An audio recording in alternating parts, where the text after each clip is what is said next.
Graça e paz, amados e amadas, estamos em Josué, capítulo 13. Esse capítulo é maravilhoso. Nós vamos ver aqui sobre Josué lidera a travessia do Jordão e as últimas instruções para a travessia. Então Josué o que? E todo o povo de Israel levantaram de madrugada e deixaram aquele acampamento que eles estavam ali em Abel-Sitim já há um bom tempo, né? E se dirigiram ali até o rio Jordão.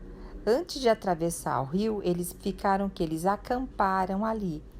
E em 3 dias, os líderes do acampamento, eles percorreram o acampamento e estavam o quê? Ordenando, orientando o povo sobre a arca da aliança, que iria sempre à frente deles. Vamos lembrar da arca da aliança.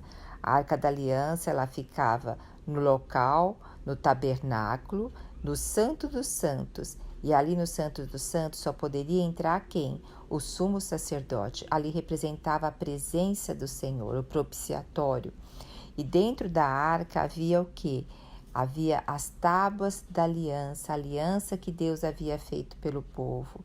Havia um pote de maná como testemunho que o Senhor sustentou o povo durante 40 anos e a vara de Arão que floresceu, que o Senhor ali mostrando que ele era autoridade e ele dava autoridade para quem ele quisesse ali para estar ministrando junto ao povo. Então, está dando instrução ao povo o quê? Que quando eles virem a Arca da Aliança sendo carregada pelos sacerdotes, lembra que os sacerdotes eram da tribo de Levi, eles deveriam o quê? Também tomar posição, saber que eles iam também caminhar. E era um caminho agora que eles não conheciam, porque eles iam entrar o quê? Ali já em Canaã. Só que tem um alerta que eles fazem para o povo, olha, vocês têm que ficar de distância mais ou menos 900 metros da arca. Cuide para que não aproximeis dela, porque, veja só, ali é a presença, simboliza a presença do Senhor. Se eles chegassem mais próximo, eles morreriam, porque a própria natureza da santidade da arca não permitiria que o homem vivesse. É a mesma coisa, a gente sabe, né? Se o homem subir a uma altura muito grande, os órgãos humanos nossos, o nosso corpo estoura. Mesma coisa, a gente for para uma profundeza da terra muito grande, os nossos órgãos também estouram. Por quê? Não é compatível com a nossa natureza. Então, se chegar muito perto da arca também, não é compatível com a nossa natureza, vai morrer. Então, Josué está dando essa instrução. É igual quando a gente fala para uma criança, para um filho, né? Não põe a mão na tomada que vai levar choque. Então, a mesma coisa que Josué está dando uma referência que eles não podem chegar próximo a mais ou menos 900 metros da arca. E assim a arca foi levantada e foi passada à frente do povo para que ela fosse à frente. Olha que bênção, né? O Senhor indo à frente, o Senhor ali abrindo o caminho para o povo. E assim que nós devemos nos sentir todos os dias, né? O Senhor, quando a gente abre os nossos olhos de manhã, é porque as misericórdias do Senhor se renovaram nessa manhã. E nós podemos acordar, nós podemos abrir os nossos olhos. E hoje, sabe, hoje a arca está dentro do nosso coração. A tábua da aliança, ela está hoje inscrita no nosso coração, escrita com sangue. A nossa caixa torácica, nosso peito, é como se fosse a arca, guardando o nosso coração, que é a nossa aliança com Deus, ou melhor, Deus com a aliança conosco, porque da parte de Deus ele nunca falha. Agora nós que temos que estar toda hora nos consultando e o que? Reanimando o nosso coração, reafirmando a aliança do nosso coração. Agora vamos ver aqui a partir do versículo 7 as instruções para a travessia, né? Então olha que interessante, fala assim, hoje começareis a exaltar-te diante dos olhos de todo o povo, para reconhecerdes que assim como estivesse com Moisés, estarei contigo.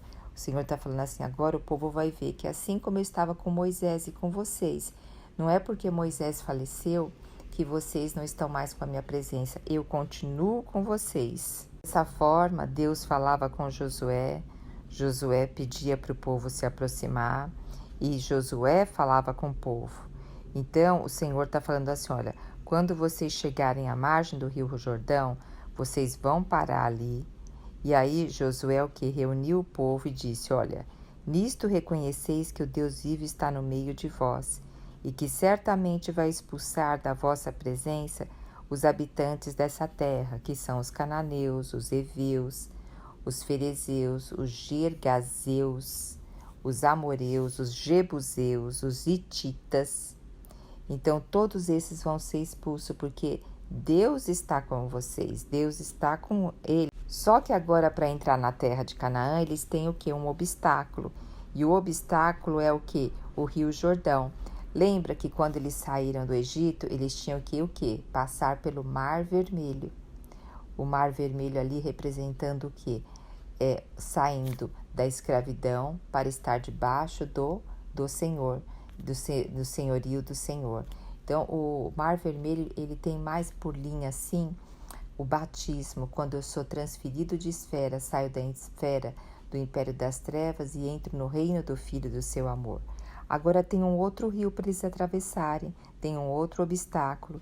E a partir desse obstáculo que eles atravessarem, eles vão ganhar, eles vão passar para lutar, para tomar posse daquilo que é deles. Então, você vê, no deserto, eles não precisavam fazer nada. Tinha o maná, tinha água, era um lugar inóspito, mas eles tinham como sobreviver ali. Agora eles vão entrar numa terra que é uma terra boa, é uma terra que dá sustento, proveniência de sustento. Porém, eles têm que tomar posse, porque ali está sendo habitado por pessoas pagãs que adoram outros deuses e fazem muitas idolatrias, muitas abominações, Agora eles têm que tomar posse.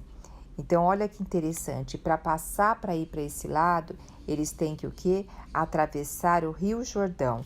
Se dá muita ênfase ao Mar Vermelho, né? Mas aqui nós vamos ver a travessia do Rio Jordão, quão importante é. Eu vou ler até o versículo 13 para ficar bem claro, olha. Quando as plantas dos pés do sacerdote que transportam a arca...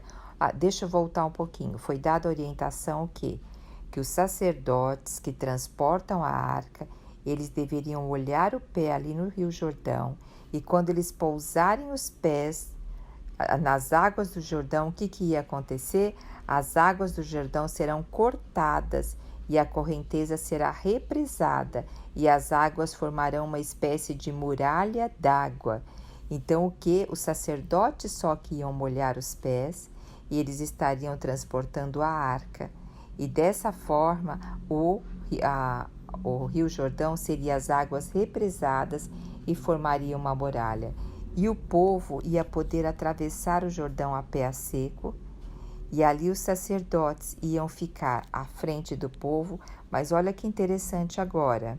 Os sacerdotes, eles iam ficar parados sobre a terra seca no meio do Jordão, enquanto todo Israel passava a seco, até que toda a nação atravessasse o solo daquela terra, o solo do rio. Então, ali ia ficar, era como em prontidão, em oração, o Senhor ali estendendo os braços dele, segurando as águas do rio, porque o rio tem o quê? O rio tem correnteza. Então, veja só, se ali foi represado, aqui a palavra fala que foi parado o rio foi parado e as correntezas pararam e formaram uma muralha d'água a grande distância dali, perto da cidade chamada Adã.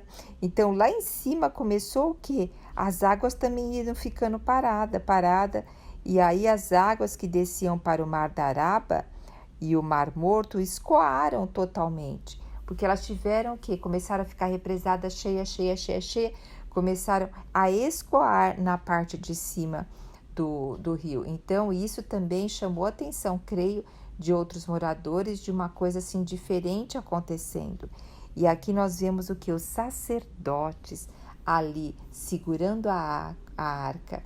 Então, o que eu toco muito? Que muitas vezes, em situações complexas, uns têm que estar orando, uns têm que estar ali invocando, buscando o Senhor, sustentando outros passando por aquele momento de um vale, mas um vale seco, onde o Senhor está ali presente. Isso me fez lembrar também do Salmo 23, né? Quando a gente passa por um vale da sombra da morte, mas quem está conosco é o Senhor. Então, aqui eles estão passando por um outro obstáculo, que é o rio, e estão o quê? A pé seco. Esse rio também ele tem simbologia do Espírito Santo. Nós temos o Senhor quando atravessamos lá o Mar Vermelho, é uma proclamação de fé. Agora, nós também temos que ser revestidos do Espírito Santo, revestidos de Deus, estar realmente ali falando, Senhor, que teu Espírito hoje tome conta de mim e pegar esse revestimento do Espírito, porque a partir disso eles iam tomar posse do que era deles, eles iam lutar. Nós não conseguimos lutar, tomar posse daquilo que o Senhor tem para nós, se nós não formos revestidos de poder, se nós não formos revestidos do Espírito Santo. Vocês lembram também, depois que Jesus faleceu, e ressuscitou e foi ascendido aos céus, e o Senhor falou, permanecei aqui até que recebeis o Espírito, e depois aqueles 120 homens permaneceram em oração, até que o Espírito desceu em cima deles, sobre eles, em forma de línguas, e ali eles falaram línguas de suas origens, né? E nesse dia foram acrescentados mais de 3.000 pessoas a ele pela pregação de Pedro, e ali eles começaram a ter autoridade para falar do nome do Senhor. Daquele dia em diante eles não pararam mais de falar do nome do Senhor. Então, lembre-se, para a gente tomar posse, desde falar do nome do Senhor, a também tomar posse de todas essas verdades que estão na palavra. Clame pelo Espírito do Senhor. Lembre-se, existe o Mar Vermelho sim, mas existe o Rio Jordão, e nós precisamos estar revestidos do Espírito Santo. Aleluia! Jesus Cristo é o nosso Senhor.